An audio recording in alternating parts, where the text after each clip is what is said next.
Momentum de la economía y los mercados, con Fernando Luque de Morningstar y con Guillermo Santos de iCapital. Hola Fernando, ¿qué tal? ¿Cómo estás? Muy buenas tardes.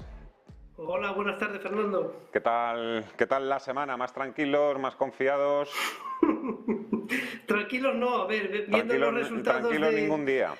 Ya, porque pues ahí estamos en periodo de resultados y siempre hay más nerviosismo que en cualquier otra época del año, ¿no? Entonces, y ahí sí que vemos que hay grandes movimientos en función de los anuncios de resultados. Pero Os bueno, diría yo, eso lo podemos... grandísimos movimientos, grandes empresas tecnológicas, la verdad es que se están dejando la piel estos días en la temporada de resultados. Hay casos también, excepciones como Apple. Enseguida vamos a hablar precisamente de todo lo que está sucediendo esta semana en la tecnología, también de si habría que estar posicionados o no en ese sector o en esa industria de cara a la hipotética pausa de la Fed. Pero antes, por continuar un poco con el tema que estábamos tratando antes en la anterior sección con Carlos Solé de KPMG, precios de la energía. Los fondos que invierten en energía ha sido de lo poquito que ha funcionado bien, fantásticamente bien este año. Las razones son obvias, junto a otros activos, por ejemplo, pocos, pero alguno también, como el dólar. ¿Hay que seguir manteniendo ese tipo de fondos en la cartera, Fernando? Sí, Fernando, yo los mantendría. La pregunta es si es el momento de comprar, de entrar en este tipo de fondos o no. Y eso es ya una cuestión más peliaguda. Yo creo que viendo un poco el escenario que se nos puede plantear a la vuelta de la esquina, que es una recesión, en principio, en teoría, pues una recesión pues afecta, digamos, al precio de las materias primas, ¿no? Y especialmente al precio de las materias primas energéticas. Es verdad que tenemos o seguimos teniendo unos precios objetivo pues bastante altos para el petróleo. Pero claro, en este tipo de entorno lo más normal es que las compañías petroleras también pues sufran, ¿no? Porque claro, una recesión supone pues una reducción de la actividad económica y eso claramente no es bueno para las materias primas energéticas.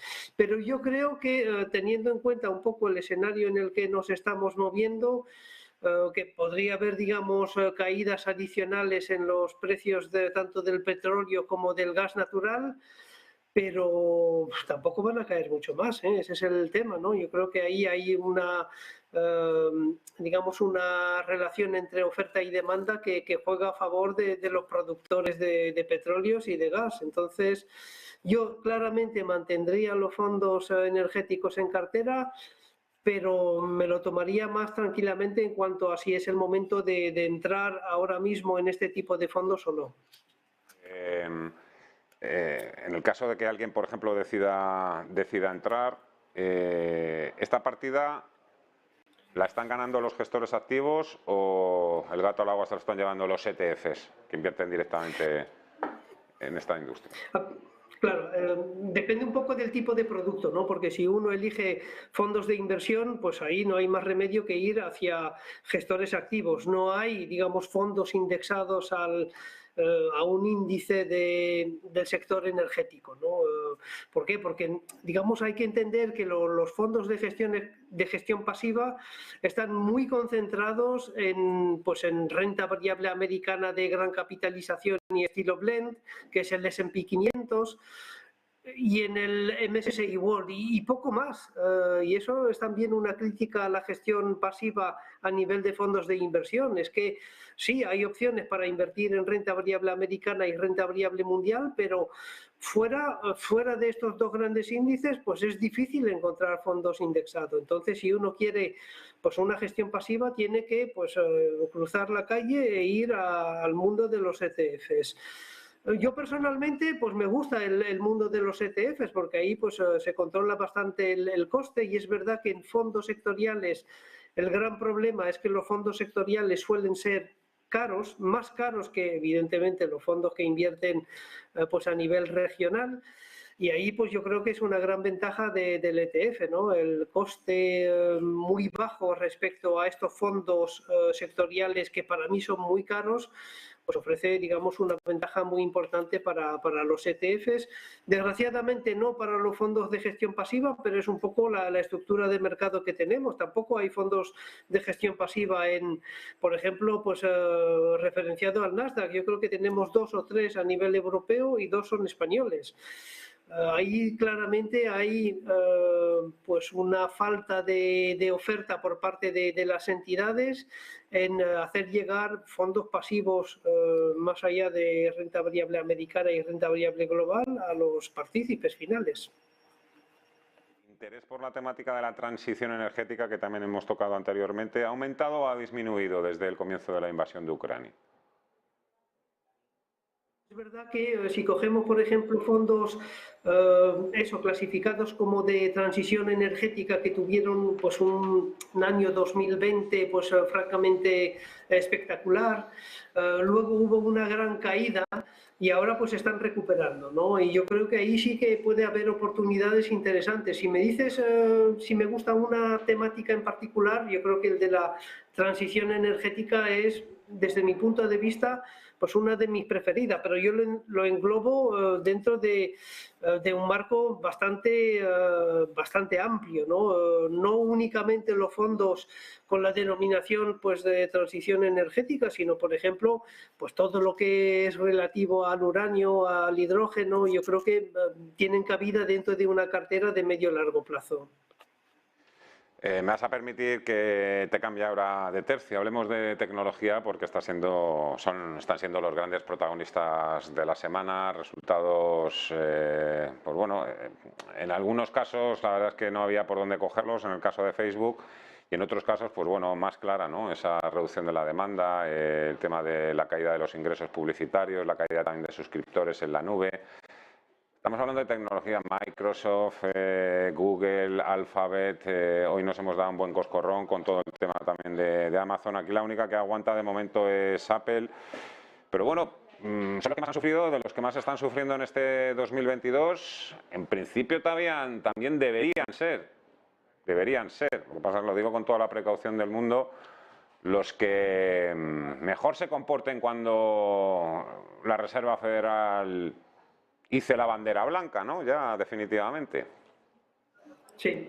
A ver, dos temas. Primero, el tema de los resultados. Hay que señalar también que pues, es el sector más afectado por la fortaleza del dólar, ¿no? ¿Por qué? Porque este tipo de compañía pues, generan pues, una parte sustancial de sus beneficios fuera de Estados Unidos. Es verdad que tenemos la impresión de que, pues yo qué sé, pues que Amazon o Microsoft son empresas americanas, pero en realidad gran parte de sus ingresos provienen de fuera de la zona de Estados Unidos. Es decir, que se han visto muy perjudicados por la fortaleza del dólar, y el dólar ha sido fuerte respecto a cualquier otra divisa, pues salvo quizás el real brasileño o el peso mexicano, pero claro, si lo comparamos con el euro, la libra esterlina o el yen, pues ahí pues la fortaleza del dólar les ha jugado digamos una mala pasada las grandes tecnológicas. Y luego pues también hay que recordar que a nivel de valoración pues estas subidas de tipos de interés por parte de la Fed pues les viene mal, es decir, fondos de crecimiento, fondos que basan digamos prácticamente su valoración en un crecimiento muy alto a futuro, pues subidas de tipos de interés pues hace que esas valoraciones disminuyan, y pues vemos lo que ha pasado pues esta semana con las grandes tecnológicas que han sufrido ahí pues un varapalo muy importante. ¿Por qué? Porque los analistas ahí pues primero que han decepcionado también los resultados, ¿no? Amazon ha decepcionado, Microsoft no tanto, pero Meta también ha decepcionado mucho a los analistas, y eso también pues se paga a nivel de cotización. Han sufrido, están sufriendo, pero da también la impresión, que yo creo que es algo más que una impresión, de que está hasta cierto punto controlado, porque estas fuertes caídas, si nos preguntan hace 3 meses que esto iba a suceder, hubiéramos pensado que el Nasdaq estaría no un 30% abajo, sino mucho más abajo. Guillermo Santos, de iCapital, ahora sí, ¿qué tal? ¿Cómo estás? Muy buenas tardes. Hola, ¿qué tal? ¿Cómo estáis? Estamos hablando, hemos Disculpadme. hablado ya de transición energética, precios de la energía, vehículos de inversión para seguir subidos en ese caballo Os escucho. y ahora ya hemos cambiado un poco de tercio. Ya estamos con la tecnología, que ha sido tremendo lo que estamos viendo, pero de momento, pues bueno, parece como todo que muy centrado, ¿no? en ese tipo de compañías. Parece que de momento no hay contagio hacia otro tipo de índices. Bueno, la tensión ha sido tal este año. Yo daba una conferencia a mitad de semana sobre transición energética y explicaba un poco los problemas que ha habido especialmente ligados al conflicto en Rusia, pero también a otras situaciones, ¿no? que se han provocado especialmente debido a los famosos cuellos de botella y demás tras la salida de la pandemia. Pero realmente la transición energética nos tenemos que dar cuenta que sinceramente no se está realmente produciendo, no se está produciendo de la manera que se preveía y que nos hubiera gustado a todos y la velocidad que los políticos deberían haber imprimido a la implementación, sobre todo del sector de energías renovables, ¿no? A la mínima, aunque esta mínima ha sido bastante fuerte, que surge algo negativo y ese dato negativo ha sido, es evidente, el conflicto en Rusia, el conflicto en Ucrania por la invasión de Rusia, pero a poco que ha surgido algo, las energías renovables se han visto que no son suficientes, que su nivel de implementación está siendo muy lento, que la dependencia de Occidente, y ya no hablo de los países emergentes, de las energías fósiles sigue siendo extrema. Y es tan extrema que los mercados de futuros de materias primas, petróleo y gas se han disparado, como sabemos, ¿no? Aplicando una volatilidad al mercado enorme. Ahí habría que distinguir, que antes comentaba también Fernando, él conoce bien, que tenemos fondos de inversión que se centran más en transición energética, renovables, empresas que se dedican a todo el proceso fabril y de distribución de energías verdes. Tenemos fondos de inversión que se centran en la energía, pero vamos a decir en compañías más ligadas a tradición energética, como pueden ser petroleras y demás, y tenemos fondos de inversión más ligados a los mercados de futuros que se centran, hay varios ETFs, por cierto, en el gas o en el petróleo o en otros metales, sobre todo los metales industriales, ¿no? Entonces son una tipología muy diferente de alternativas. Vuelvo también un poco contigo y el temario era doble: transición energética, energía y también tecnología. Bueno, el tema, a ver, lo que está pasando, ya comentó Fernando con la tecnología, es que se ve enseguida, aparte de que el dólar es cierto que le está afectando Perdona que te negativamente. interrumpa, Guillermo, realmente la cuestión que yo os quería preguntar, sabemos que están sufriendo y sabemos que tienen que reajustar sus balances también a las nuevas previsiones económicas, también estos grandes monstruos tecnológicos. Yo quiero ir un poquito más allá en el sentido de lo que venimos hablando también en la última semana, que es todo el tema de la famosa pausa de la FED. Si este tipo de fondos tecnológicos, que son también de los que más están sufriendo este año, pueden empezar a florecer a medida que empiece ya a cuajar esa idea de que va a haber una pausa por parte de la Reserva Federal. Que a lo mejor hay gente que decide abandonar ahora el barco cuando las empresas están presentando los resultados, y a lo mejor dentro de 2 meses lo que vemos es que por ahí viene la fuerza del mercado de nuevo. No, yo no abandonaría el barco, pero tampoco tomaría posiciones. Queda todavía un buen trozo de camino por el desierto a las tecnológicas, especialmente a las más grandes, porque su exigencia en mercado es más elevada, ¿no? Y los inversores les piden unos crecimientos de beneficios fortísimos. Pero lo mismo está pasando en Europa, ¿eh? En Europa la tecnología ha caído con fuerza. Va a haber que esperar, no solo por los tipos, sino también los tipos altos lastran las valoraciones a futuro de las compañías tecnológicas por ese crecimiento incremental que el mercado les exige, pero también no lo olvidemos que si nos abocamos a una recesión final de este año, principios del que viene en Europa, final del primer semestre, segundo semestre en Estados Unidos, las compañías tecnológicas, aunque la bolsa tiende a adelantarse a los periodos recesivos recuperando, pero esos efectos recesivos en una economía van a lastrar todavía más a varios sectores y entre ellos no os quepa duda que el tecnológico estará a la cabeza y los ingresos van a seguir sufriendo. Yo ahora no entraría. Muchas empresas tecnológicas, y no estoy pensando en las grandes, pues tendrán que desaparecer o echar el cierre directamente. Claro, están acostumbradas al dinero fácil de la Reserva Federal y eso es lo que ha cambiado. Un poquito de bancos centrales, Fernando. El BCE dice que a partir de ahora todo va a ir más suave, suavecito. Sí, a ver, yo creo que, y eso es un poco también lo que el mercado espera de la Reserva Federal. Otra cosa es que pues habrá que ver si efectivamente la Reserva Federal pues ya pues anuncia por lo menos una cierta pausa en la subida de tipos de interés, pero aquí el gran problema es lo que tú comentabas, ¿no? La pausa, porque claro, esa pausa pues nadie sabe cuánto puede durar, porque claro, lo que está claro es que el mensaje principal tanto del Banco Central Europeo como de la Reserva Federal es que hay que luchar contra la inflación. Y lo más probable es que, incluso por efecto base, es que las tasas de inflación se van a ir moderando en los próximos meses. Y eso, pues evidentemente, pues invita a los bancos centrales a tomarse una pausa. Pero claro, lo importante no es la pausa, sino como dicen los americanos o los anglosajones, el pivot, es decir, el momento en que pues la Reserva Federal no eche el freno, sino que pues da marcha atrás, bajando los tipos de interés, supuestamente porque pues esas subidas de tipos de interés que estamos viviendo pues están afectando y van a afectar a la actividad económica y lo más probable es que causen una recesión.